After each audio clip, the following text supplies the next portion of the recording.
There's absolutely no evidence I've ever found from anyone that the author of the Quran had any firsthand knowledge of anything in the Bible. Oh, he had heard stories. He repeats many stories. There's a retelling of almost all the Old Testament stories. And there's stories told about Jesus. There's things said about Jesus in the Quran that most people in this audience never heard of before. You know why?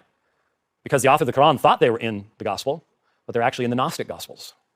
For example, the Gnostics told a story about Jesus and how he would he'd make little clay birds, and he'd breathe on them, and they'd become alive, and they'd fly away. That's found in the infancy Gospel of Thomas, a Gnostic-tinged document. And the author of the Quran didn't know the difference between those later documents and what was in the New Testament. The author of the Quran never read a word that Paul ever said, had no idea what was in the New Testament at all. All he knew about the Bible was what he heard from others. And so he knew a lot more about the Old Testament because he had much more exposure to Jews than he did to Christians, and knew very, very little about what was in the New Testament at all. And so the big question is, did the author of the Quran correctly understand what you and I believe about Jesus as the Son of God, so that what we do is shirk? And I am convinced that the author of the Quran did not understand what we meant and thought that we were talking about something very different, that Jesus was the Son of God in a sexual way, that God had taken a wife and had a child. And I can understand why a young man living in Mecca, born around 570, would come to that conclusion. If he goes on caravan up into Syria at the end of the 6th century and looks around at Christian churches, what's he going to see?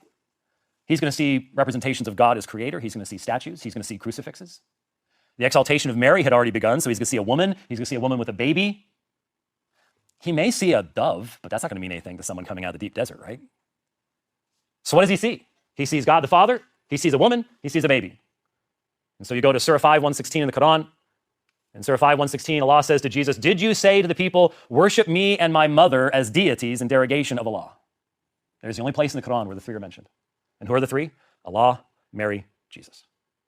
I understand where it came from, but the reality is that's not what Christians ever believed. Now, there is a group that calls itself Christian today that does believe that.